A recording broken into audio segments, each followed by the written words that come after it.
Alright, it's been a minute since the last video, and I've been up to a bit of stuff. So, first things first, this is off the car. This is the stock midsection, and I've replaced that with an X-pipe. It's an X-pipe that I got from Alfissimo. TFL makes it in Italy. I'll show you more about that a little bit later, but let's go ahead and start the car up. I gotta go get some parts from the dealership. Let's talk about why. And we can also talk about why my car is still throwing a check engine light. But yeah, let's get going.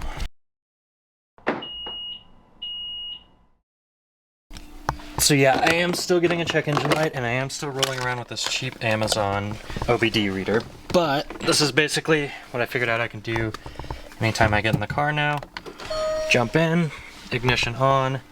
If I go through here and clear the codes before I start up, then I don't need to drive, wait for the codes to come on, and then deal with the CEO.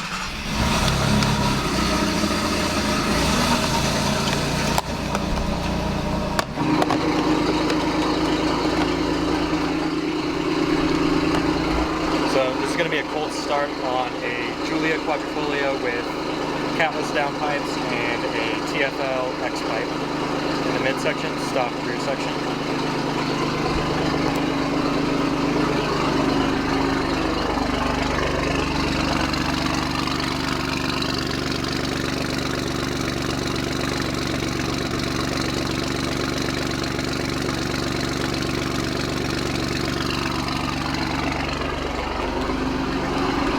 So, I mean, decently loud, right?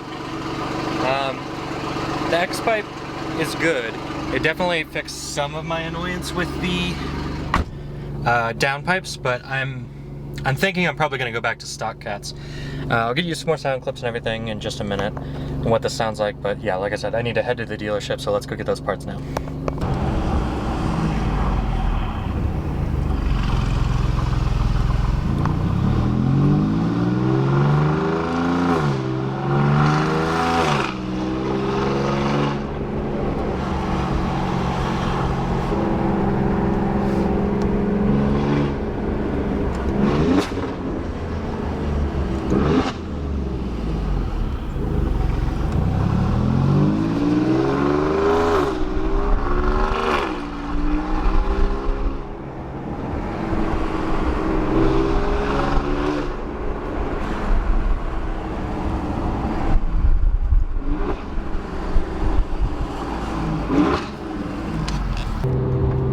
So this is how it sounds, windows up, cruising at 70 miles per hour and, you know, 2,700 RPM or so.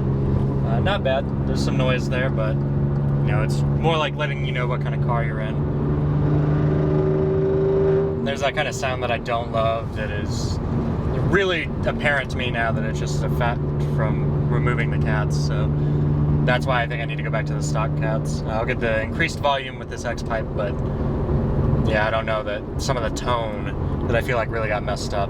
I believe that's all from the cats, right? I feel like this car was really designed around, I mean, clearly, right? It clearly designed around those stock cats, and that restriction, and the sound was designed around that. Some cars I feel like can sound a little bit better when you remove that, but this is certainly not one of those platforms. However, the downshifts are nasty.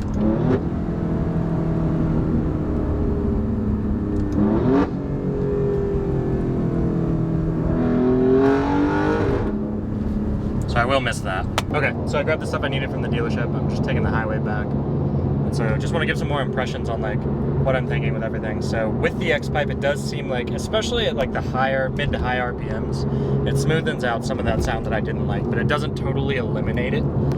So that's what I'm talking about earlier when I was talking about the tone. I just feel like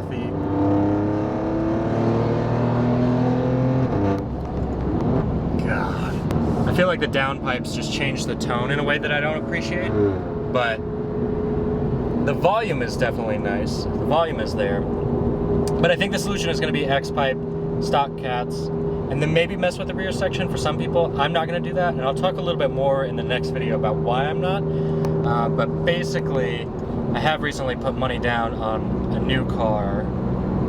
I also took the money back for that car, so I'm not going to be buying that one, but I want to talk a little bit about what's next. And so for me, this is an opportunity to wrap up what I'm doing with the Quadrifoglio over the next 6 months or so.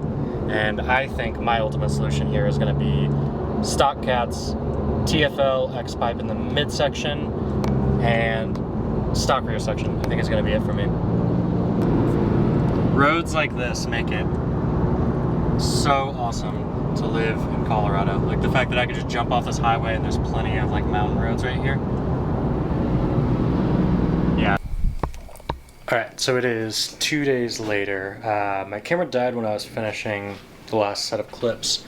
And I've just been busy with life and stuff, so I've got the car in the garage now. I'm going to back it out a little bit so I can get it angled in here. We'll get it jacked up, and then I'll be able to get under it, and I'll show you why I ordered a few parts.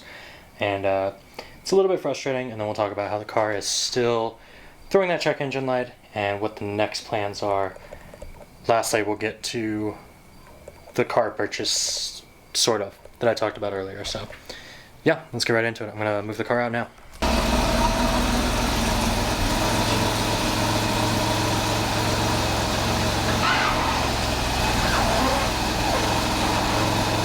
Alright, so, oh no! Okay, not tight. Here in this apparently open Lamborghini bag, I have, I believe I got 6 bolts. And these are going to go to the underside of the car because I'm missing this cross brace. Open this up. This cross brace that goes under the car and lives just underneath this guy. And so that was missing. And these 2 bolts are actually to the hangers on the midsection. So the shop that I had do my downpipes ended up leaving all these parts off. Texted the guy, he's not texting me back. I know it was his mechanic and not him who worked on it, but still, just not a great experience. So this is, yeah, $95, $96. Awesome. Just really love having this car taken apart and then not put back together correctly. Before I get too into this, I appreciate you all watching, subscribing, and engaging with all of these videos all the time. It's actually pretty amazing to me that we're nearing like 450, 500 subscribers right now, I think. I didn't think when I set out to do this that many people would be interested in my experiences with this car. Really, from the bottom of my heart, I really appreciate you all watching and engaging. We've had a lot of fun conversations with folks along the way, but yeah, I just wanted to pause here and say thanks. If you watch multiple of these videos, please go ahead and subscribe. If this is your first video, keep watching. If you find another one and you like that one too, then I'll ask you to do the same thing. Subscribe at that point, but I don't want to ask anyone to do anything too prematurely. But anyway, back to the video. What I'm going to do right now in this ridiculously crowded garage, which I need to clean out, but I never have time to do, is I'm going to grab jack, we'll throw the car up, going to go underneath, and then I'm going to reinstall that cross section as well as get those exhaust hanger bolts on. So what I did when I installed the new X-pipe, which we'll look at while we're under the car, is to take the bracket that currently had 2 bolts on it, take one off, throw it on the other one, so at least each bracket has 1 bolt on each. Somehow I managed to get lucky and the bracket didn't fall off that was holding the bushing to the exhaust hanger. It was just sitting there, like it was basically just friction keeping it on. So super frustrating, but I got lucky that didn't fall off, I guess. Who knows? I'm already spending $100 on other things. What's a $15 bracket thrown on there as well? But just be nice if shops did the minimum, right? Did more than the minimum.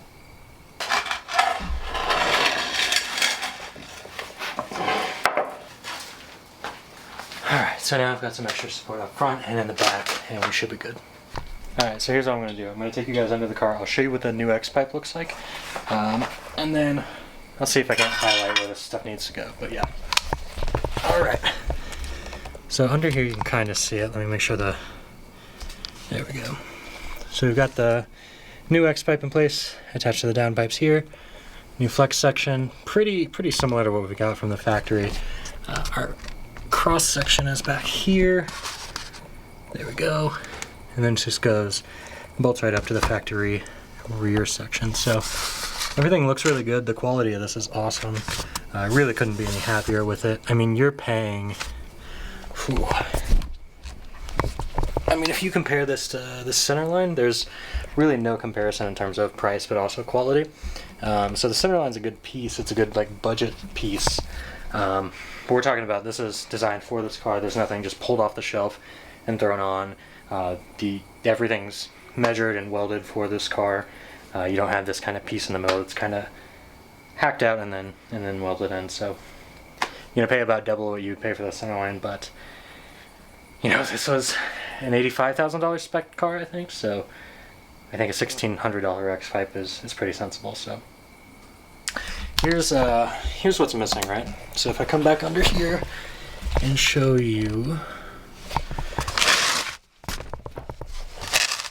so right here, and zoom in, is the exhaust hanger, and so that one was just completely held on by luck, right? Like this, each one of these is bolted in, one at the front, but it wasn't bolted in at all. So that's pretty frustrating. So I need to add a bolt to both sides now, since I took one out of the side that had both bolted in. And then back here, you can kind of see where it's supposed to attach. Right here, that cross section goes up here. And I don't really think it's structural or anything like that, but it does seem like it's in place in case the exhausts were to fall off the hangers, which, you know, when you don't fully attach the hangers, might happen. So, yeah, just need to jump back out of here, get that bolted on, and then be good to go. Here's that cross brace reinstalled. And try to look back here. I mean, you can't totally see it, but look, 2 bolts. That's crazy. Yeah, so to say the least, this has just been a frustrating experience getting under the car to do the X-pipe myself, which I was excited to do with a buddy of mine, just to find out the parts were left off the car. So I'm glad we're whole, we're good again, $100, and now I've done it, and so I have the peace of mind of knowing that stuff is there and taken care of. That's good. So I think that brings me to what is next. I'm gonna go ahead and get the car down, and then we'll talk about that. Alright, so I think the next iteration of this is going to be, we're going to go back to the stock cats, which I actually have sitting right there. And what we're going to do is just, that's it, right? Stock cats, we'll run an X-pipe, we'll see what the X-pipe sounds, we'll compare that to what the Centerline sounds like. I think this is going to sound a little bit better at the high end, maybe not be as deep as the Centerline, but just way better build quality. And I think that's going to be it for the exhaust, and I might do a few more cosmetic mods to the car, but we're like almost done with the Quadrifoglio. So like I said, the check engine light, I still keep getting that coming back. I think that might just resolve when we go back to stock cats. I'm wondering if the lambda sensor for the downstream O2 on the driver's side is just getting a little bit too hot. I have this piece from Alfissimo, which I can plug into the OBD port here, and then I can get some extra diagnostics off the car. Right now, it's not pulling any additional codes other than what my like handheld $25 Amazon scanner is seeing, except for a few things from the rest of the car, but I don't actually think there's anything to worry about there. I did monitor the readings from that lambda sensor. It seems pretty consistent. I even had the check engine light come on while I was monitoring. Again, seems pretty consistent. I'll show more of that stuff later, because there's actually a lot in that app. It's pretty cool. So hopefully that resolves the check engine light. If not, we'll get it to the dealer and see what they can figure out. Other than that, yeah, we're basically done here. Right, so I mentioned before that I put down a deposit on the car. I did, really excited about it, and then I pulled that deposit back because I think I want to go a little bit bigger. So basically, the Lotus Emira was revealed. Super into that, went down to the Lotus, Ferrari, Bentley dealership, test drove an Evora. It was actually a really great driving experience. Reminded me a lot of my GT4, but in a little bit more of a raw form. Supercharger was interesting. That's the first time I've driven a supercharged car. Super cool to be able to see like behind you the actuation of, I think it was just the throttle body actuation back there, but that was super cool. Anyway, had a deposit down on that for a few weeks, and then I pulled it.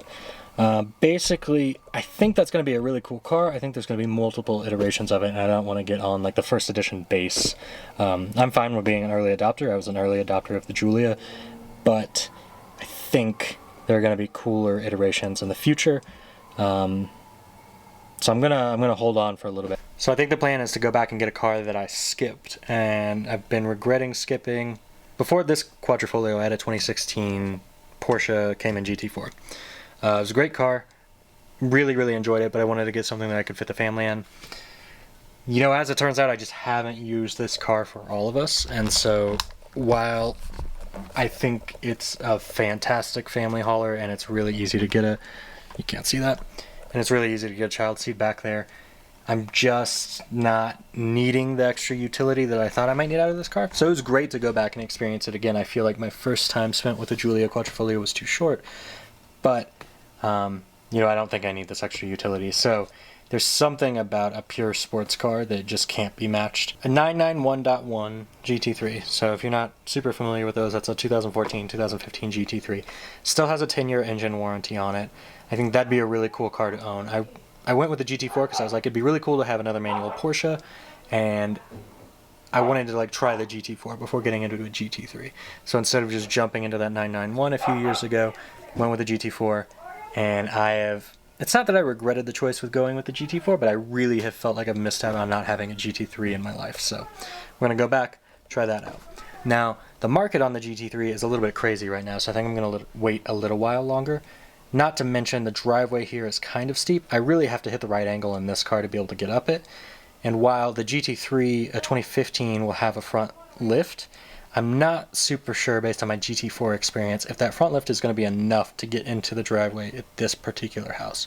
So this is probably going to be like a May, June of next year type of purchase and acquisition.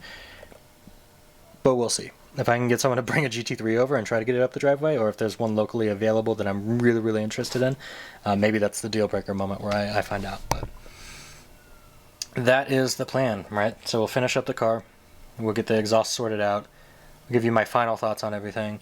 I'll show you all what the performance logging and stuff looks like with this OBD tool. I'll throw a link in the description below to show you all that, but future video, show more details there. But yeah, the X-pipe, super happy with it. It's just not going to work for me running catless downpipes. So that's about all there is there.